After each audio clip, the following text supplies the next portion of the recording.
Hello everyone, welcome to learner B. I am Shivani Chauhan. इस video में हम लोग देखेंगे क्लास 8 संस्कृत की बुक का द्वादश पाठ, चैप्टर नंबर 12 कह रक्षति कह रक्षितः।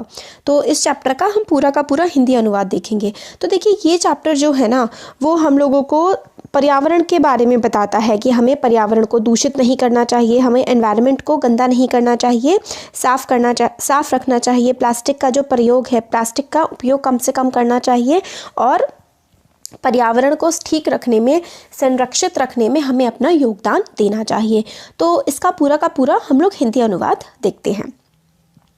तो यहाँ पे क्या है, बच्चों के बीच में ना कन्वर्सेशन टाइप का चल रहा है, तो इसका सर्रार्थ जो है हम लोग देखेंगे, मतलब इसका पूरा हिंदी अनुवाद देखते हैं।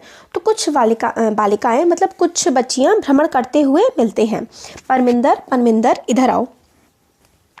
तो वो कहती है बच्चे कि हे परमिंदर, इधर आओ, बगीचे में चलते हैं।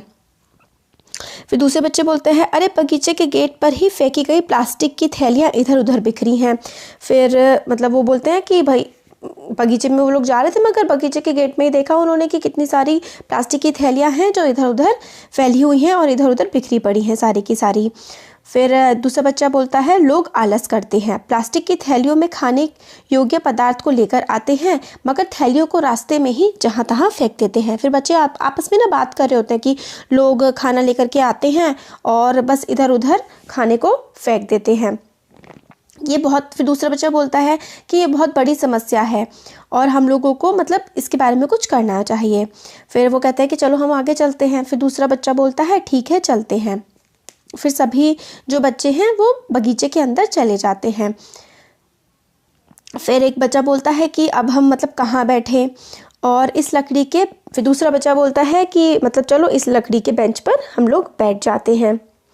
फिर आगे क्या होता है, एक दूसरा बच्चा बोल रहा होता है क्या तुम लोग देख रहे हो हम सब जहाँ बैठे हैं वहाँ कौन सी वस्तुएं हैं, कि वही आपस में बात कर रहे होते हैं कि हम लोग जहाँ बैठे हुए हैं वहाँ पर कौन कौन सी चीज़ें हैं। फिर दूसरा बच्चा बोलता है हाँ बहुत सी चीज़ें हैं जो कि हमारे चारों ओर बिखरी हुई हैं, जैसे कि थैली, पानी की बोतल, गेंद आदि। तो आसपास की चीज़ें जो भी उनके आसपास बिखरी पड़ी होती है ना, उनके बारे में वो बात कर रहे होते हैं। फिर वही बोलते हैं कि ये देखो आपने ये सब देखा है, कि दूसरा बच्चा एक दूसरे के ना कन्वर्सेशन चल रहे हैं कि हाँ देख ही रही हूँ, मेरे पास कंघा, कुंडल, बालों का बंधन, घड़ी की पट्टी, कंगन आदि सभी कुछ है, क्या कहना चाहते हो। तो मतलब ये बोल रहे होते हैं कि तो मेरे पास ये सब है, इससे तुम क्या कहना चाहते हो। तो दूसरा बच्चा बोलता है फिर ये ध्यान देने योग्य बातें हैं कि ये सारी वस्तुएं अधिकतर प्लास्टिक से बनी हुई हैं। देखिए कंघा हो गया, बोतल हो गई, कंगन, कड़ा, घड़ी की पट्टियाँ और बालों का जो रबर बैंड होता है, ये सारी की सारी चीज़ें किससे बनी हैं, सबकी सब प्लास्टिक से बनी हुई हैं।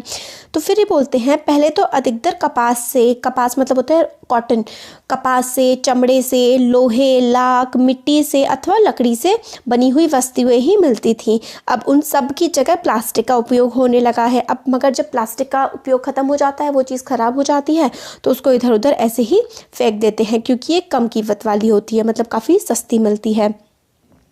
फिर वो आगे कहते हैं अरे कलम तो याद ही नहीं रहा, कोई भी यह अनुमान कर सकता है कि एक कलम में कितनी रीफिल प्रयोग में लाई जाती होंगी। कि मतलब जो कलम है, आप जो पेन यूज़ कर रहे हैं वो भी प्लास्टिक का है, और उसके अंदर जो रीफिल पड़ी हुई है वो भी प्लास्टिक की ही तो बनी है। और एक रीफिल मतलब एक जो कलम है, एक पेन में कितनी ज़्यादा रीफिल्स का इस्तेमाल होता होगा।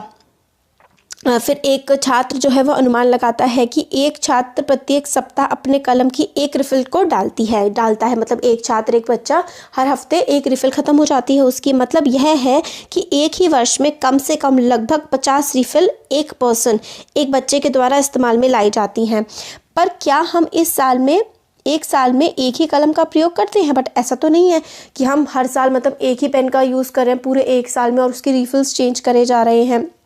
मगर एक साल में एक ही कलम का प्रयोग तो नहीं करते हैं। वर्ष में लगभग हम लोग बहुत से जो कलम है, बहुत से पेन हम लोग चेंज करते हैं, और कुछ हम लोग खो देते हैं, गुम हो जाते हैं, फिर हम लोगों को ये दूसरा पसंद आ जाता है। इस तरीके से हम लोग बहुत सारे पेन्स का इस्तेमाल कर लेते हैं। फिर दूसरी छात्र बोलती है कि 3 महीनों में एक कलम खरीदी है, अर्थात एक साल में 4 कलमें खरीदी हैं। तो मतलब वो बताती है कि मैंने 3 महीने में एक पेन खरीदा है, इसका मतलब कम से कम 4 एक साल में 4 पेन तो बनते हैं, 4 3 12 हो गया ना, उस हिसाब से। फिर दूसरी बोलती है कि पेन के साथ जो है रिफिल भी प्लास्टिक की। अब देखिए पेन जो आता है पैक अगर है उसका तो वो भी प्लास्टिक की थैली में पैक होकर आता है, रिफिल जो है वो भी प्लास्टिक की थैली में पैक होकर के आती हैं। फिर खोल करके हम लोग रिफिल निकाली और प्लास्टिक हम ऐसे ही फेंक देते हैं। तो कुल मिलाकर हर साल एक छात्र या छात्रा लगभग 50 रिफिलों का और 4 पेनों का इस्तेमाल करता है। और उसके जो खोल होते हैं वो तो और भी ज़्यादा हो गए हैं ना, मतलब रिफिल भी फेंक दी, रिफिल प्लास्टिक के अंदर पैक होकर के आई थी वो भी फेंक दी। तो मतलब आप लोग देख रहे हैं कि कितनी ज़्यादा प्लास्टिक का जो है इस्तेमाल हमारे द्वारा किया जा रहा है। फिर आगे बोलते हैं, बच्चे बात करते हैं, ठीक है बहुत प्रकार के प्रयोग किए जाने वाले प्लास्टिक की दूरगामी खतरनाक परिणामों को हम देख नहीं सकते। कि मतलब प्लास्टिक का हम लोग इतना ज़्यादा इस्तेमाल करते हैं मगर जो इनका जो नुकसान हो रहा है प्लास्टिक से हमारे एनवायरनमेंट को वो हम नहीं देख पाते हैं। जैसे दूसरी वस्तुएं नष्ट हो जाती है, दूसरी वस्तुएं तो हैं प्लास्टिक के अलावा मतलब यूज़ किया वो मिट्टी में मिल करके ख़त्म हो जाती हैं, मगर प्लास्टिक जो है मिट्टी में मिल करके नष्ट नहीं होती है, ख़त्म नहीं होती है, बल्कि हमारे पर्यावरण को काफ़ी ज़्यादा नुकसान ये पहुँचाती है।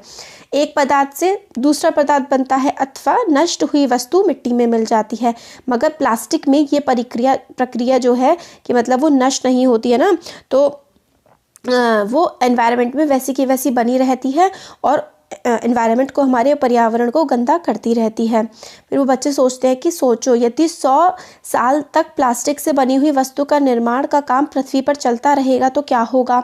फिर सब लोग दुख के साथ सोचने लगते हैं।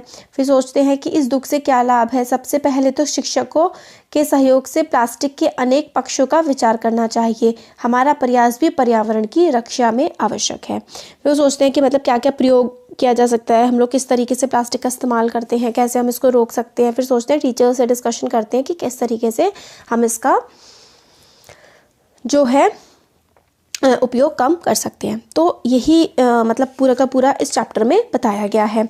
तो इसमें यही है कि समरी अगर हम इसकी देखें तो कुछ बच्चे जो हैं वो पार्क में घूमने जा रहे होते हैं। फिर पार्क के आसपास बहुत सारा कचरा पड़ा होता है, थैलियाँ प्लास्टिक की। फिर वो लोग सोचते हैं कि हमारे पास कितनी सारी चीज़ें सबकी सब प्लास्टिक से बनी हुई हैं, हर चीज़ प्लास्टिक की बनी होती है। और फिर मगर ये प्लास्टिक तो सड़ती भी नहीं है, गलती भी नहीं है, एनवायरनमेंट में ऐसी की ऐसी बनी की बनी रह जाती है, तो एनवायरनमेंट को कितना ज़्यादा नुकसान पहुंचाती है और हमें इसका उपयोग कम से कम करना चाहिए। तो ये पूरा का पूरा इस चैप्टर का हिंदी अनुवाद था। और जल्दी ही जैसे ही हिंदी अनुवाद के चैप्टर्स के सबके ख़त्म हो जाएंगे हम इसकी एक्सरसाइज भी करेंगे। Thank you.